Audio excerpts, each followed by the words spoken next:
رب العالمين والعاقبة للمتقين والصلاة والسلام على سيد المرسلين نبينا محمد وعلى آله وصحبه والناس أجمعين ما بعد.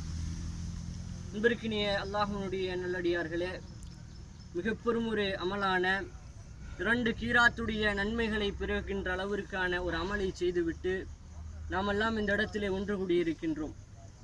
வழக்கத்திற்கு மாறாக பல மரணங்களை நாமெல்லாம் நம்முடைய செய்திகளிலே கேள்விப்பட்டு கொண்டே இருக்கின்றோம். ஒரு தினத்தில் 2, 3 பேர் என்ற செய்திகள் எல்லாம் நம்முடைய காதுகளுக்கு வந்து அடைகிறது. அப்படி வரும் பொழுது எம்முடைய நிலைமை என்னவாக இருக்கின்றது என்று நாம் சிந்தித்து பார்க்க கடமைப்பட்டிருக்கின்றோம். இந்த மரணத்தை குறித்து அல்லாஹ் சுப்ஹானஹு வ தஆலா அவனுடைய அருண்மறையாம் திருமறை குர்ஆனிலே பதிவு செய்கிறான்.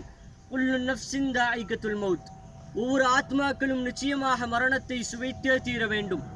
ஐனமா தகூனு யுதுரிகுமுல் மௌத், நீங்கள் இரும்பு கோட்டைகளை கட்டி அதனுள்ளேறே நீங்கள் ஒளிந்து கொண்டாலும் சரி, நிச்சயமாக அந்த மரணம் உங்களை வந்து அடைந்தே தீரும் என்று அல்லாஹ் சுப்ஹானஹு வ தஆலா அவனுடைய அருண்மறையாம் திருமறை குர்ஆனிலே சொல்லி காட்டுகிறான்.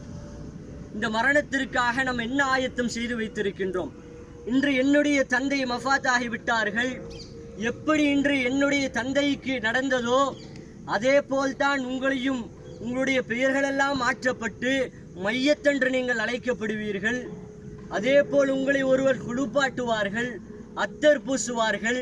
உங்களை எல்லாம் ஒருவர் மற்றவர்கள் தூக்கி வந்து இதே போல் கபரிலே அடக்கம் செய்வார்கள்.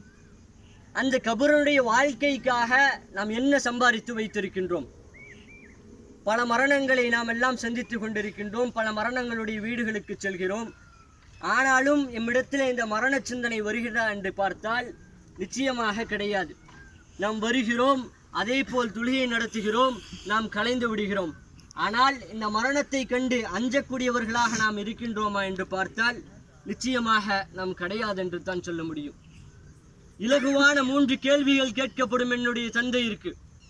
எம்முடைய மத்தியிலே அது இலகுவான 3 கேள்விகள். மன் ரப்புக்க, உன்னுடைய ரப்பு யார்? சிறுவர்களிடத்திலே கேட்டாலும் கூட அவர்கள் சொல்லுவார்கள் ரப்பி அல்லாஹ், என்னுடைய ரப் அல்லாஹ் என்று. ஆனால் அந்த நேரத்திலே அந்த இடத்திலே எம்முடைய வாயிலிருந்து அந்த தக்பீர் வருமா? அந்த இடத்திலே ரப்பி அல்லாஹ், அல்லாஹ்தான் என்னுடைய இரட்சகன் என்று சொல்லுகின்ற அளவிற்கு நாம் இந்த துனியாவிலே வாழ்ந்து கொண்டிருக்கின்றோமா? உமா தீனுக், உன்னுடைய தீன் என்ன, உன்னுடைய மார்க்கம் என்ன? இப்பொழுது கேட்டால் சொல்லுவோம் தீனுல் இஸ்லாம். மாற்று மத நண்பரிடத்திலே சென்று சுலைமானுடைய தீன் என்னவென்று கேட்டால் தீனுல் இஸ்லாம், அவர் இஸ்லாமிய மார்க்கத்தை தேர்ந்தவர் என்று அவர்கள் சொல்லுவார்கள். ஆனால் நாளை இந்த மறுமையினுடைய நாளிலே, இந்த கபருடைய வாழ்க்கையிலே வழக்குமார்கள் எம்மிடத்திலே கேட்கக்கூடிய அந்த கேள்விகளுக்கு எம்முடைய வாயிலிருந்து பதில் வருவதற்கான ஆயத்த பணிகளை நாம் என்ன செய்து வைத்திருக்கின்றோம்? உன் ரசூலுக்கு, உன்னுடைய ரசூல் யார் என்று கேட்கப்படும். இந்த நேரத்திலே நாம் இலகுவாக சொல்லலாம் நம்முடைய தூதர் முஹம்மது நபி ஸல்லல்லாஹு அலைஹி வஸல்லம் என்று. ஆனால் நாளை இந்த மறுமையிலே, இந்த கபருடைய வாழ்க்கையிலே எம்மால் அதை சொல்ல முடியுமா? அதற்கான ஆயத்த பணிகளை என்ன செய்து வைத்திருக்கின்றோம்? இதுதான் கேள்விக்குறியாக இருக்கிறது. நல்லடியானாக இருந்தால் அவர்கள் மாப்பிளை போல் அவர்கள் உறங்குவார்கள். ஆனால் இந்த துனியாவிலே இந்த மன்னரை வாழ்க்கைக்கு அஞ்சாதவர்களாக வாழ்ந்து கொண்டிருந்தோம் என்று சொன்னால் எம்முடைய நிலைமை என்னவாக இருக்கும் என்று சிந்தித்து பார்க்க கடமைப்பட்டிருக்கின்றோம். அந்த நேரத்திலே எம்முடைய வேதனைகள், அதாபுகள் இருக்கும். பாம்புகளால் சுழலப்படும். அந்த பாம்புகளை குறித்து ரசூலுல்லாஹி ஸல்லல்லாஹு அலைஹி வஸல்லம் அவர்கள் சொல்லும் பொழுது, அந்த பாம்பினுடைய ஒரு நச்சுக்காற்று இந்த பூமியிலே பட்டால் இந்த பூமியிலே இருக்கின்ற புல் பூண்டுகள் அனைத்தும் அழிந்துவிடும் என்று சொன்னார்கள். என்று சொன்னால் அந்த அதாப் எப்படிப்பட்ட ஒரு அதாபாக இருக்கும்? சாட்டைகளால் அடிக்கப்படும். அந்த அதாப் எப்படிப்பட்ட ஒரு அதாபாக இருக்கின்றது? அந்த அதாபை நாம் அனுபவிக்கக்கூடியவர்களாக இருக்கிறோமா? அல்ல நாம் சிறந்த சாலிஹான் அடியார்களாக இந்த துனியாவிலே வாழ்ந்து கொண்டிருக்கின்றோமா? அதற்கு பிறகு கேட்கக்கூடிய கேள்வி, நாளை மஹ்ஷருடைய மைதானத்திலே அல்லாஹ் அந்த தொழுகையை பற்றி கேட்பான் அல்லவா? அந்த தொழுகைக்காக நாம் என்ன சம்பாதித்து வைத்திருக்கின்றோம்? அந்த தொழுகையுடைய விஷயத்திலே எம்முடைய நிலைமை என்னவாக இருக்கிறது? அல்லாஹ்விற்கு அஞ்சி சொல்லுங்கள். இங்கே எத்துணை பெயர் நான் காலையிலே என்னுடைய ஃபஜ்ருடைய தொழுகையை ஜமாஅத்தோடு தொழுதிருக்கின்றேன், தொழுது விட்டுத்தான் வந்தேன் என்று சொல்லுங்கள். அதுவும் கேள்விக்குறியாகத்தான் இருக்கின்றது. இந்த நிலைமையிலே எம்முடைய மரணம் வந்தது என்று சொன்னால் எம்முடைய மரணத்தை விட மிக மோசமான மரணம் எந்த விதமான மரணமும் கிடையாது. நாம் தான் மிக பெரும் கை சேதத்திற்குள்ளானவர்களாக ஆகப்படுகின்றோம். எப்படிப்பட்டவர்களாக இந்த தொழுகையினுடைய விஷயத்தில் இருக்கின்றோம்? எல்லா இமாம்களுடைய கருத்தாக இருக்கிறது, விபச்சாரனை விட மோசமானவன் யார் என்று சொன்னால் தொழுகையை விடக்கூடியவன் என்று எல்லோ இமாம்களும் ஒருமித்த குரலாக சொல்லுகிறான் என்று சொன்னால், அந்த தொழுகையிலே எம்முடைய நிலைமை என்னவாக இருக்கிறது? எம்முடைய வீடுகளிலே எம்முடைய அந்த தொழுகை எந்த அளவிற்கு நாம் சரிவர நடைபெற்று வந்து கொண்டிருக்கின்றது?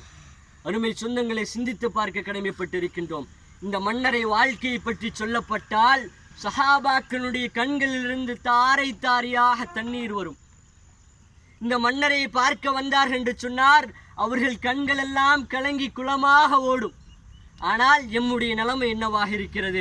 இந்த மன்னரைக்கு வந்தாலும் சரி, நாம் வீணான கதைகளை பேசிக் கொண்டிருக்கின்றவர்களாகத்தான் இருந்து கொண்டிருக்கின்றோம். அருமை சொந்தங்களை சிந்தித்து பாருங்கள். அடுத்த நொடி எம்முடைய மரணம் என்று சொன்னால், இந்த மரணத்திற்காக என்ன சம்பாதித்து வைத்திருக்கின்றோம்? இன்ஷா அல்லாஹ் இனியாது மீள்வோம். மீளக்கூடியவர்களாக அல்லாஹ்விடத்திலே தௌபாவை கேட்டு மறுபடியும் எமக்கு எந்த நிலையிலும் எந்த நேரத்திலும் மரணம் வந்தாலும் சரி, அல்லாஹ்விடத்திலே நாங்கள் செல்லக்கூடியவர்கள். ஹஸ்புனல்லாஹ் வ நிஅமல் வக்கீல், அல்லாஹ்விடத்திலே முழுமையான பொறுப்பை சாட்டக்கூடியவர்களாக நாம் இருக்க வேண்டும்.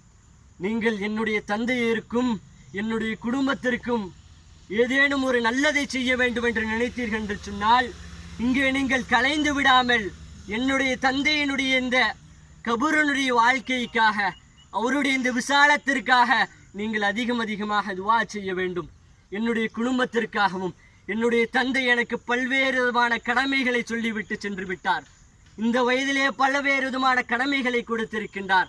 அந்த கடமைகளை நான் சிறப்பான முறையிலே நிறைவேற்றக்கூடியவனாகவும், அவருக்கு அல்லாஹ் சுப்ஹானஹு வ தஆலா உயர்ந்த சுவனமான ஜன்னத்துல் ஃபிர்தௌஸ் என்கின்ற சுவனத்தை தர வேண்டும் என்றும், என்னுடைய குடும்பத்திற்கு அல்லாஹ் சுப்ஹானஹு வ தஆலா அமைதியை தர வேண்டும் என்றும், இங்கே எப்படி அல்லாஹ் சுப்ஹானஹு வ தஆலா எம்மை ஒன்று கூட்டினானோ அதே போல எம்முடைய குடும்பத்தோடு நாம் எல்லோரும் உயர்ந்த சுவனமான ஜன்னத்துல் ஃபிர்தௌஸ் என்கின்ற சுவனத்திலே கண்மணி நாயகம் ஸல்லல்லாஹு அலைஹி வஸல்லம் அவர்களோடு ஒன்று கூட்டக்கூடிய பாக்கியத்தை வல்ல ரஹ்மான் பேசுகின்ற எனக்கும் உங்களுக்கும் தருவானாக. என்னுடைய தந்தையிற்காக அதிகமாக பிரார்த்தனை செய்துவிட்டு இந்த இடத்தை விட்டு கழியுமாறு உங்களை எல்லாம் கேட்டுக்கொள்கிறேன். அஸ்ஸலாமு அலைக்கும் வரஹ்மத்துல்லாஹி வபரகாத்துஹு.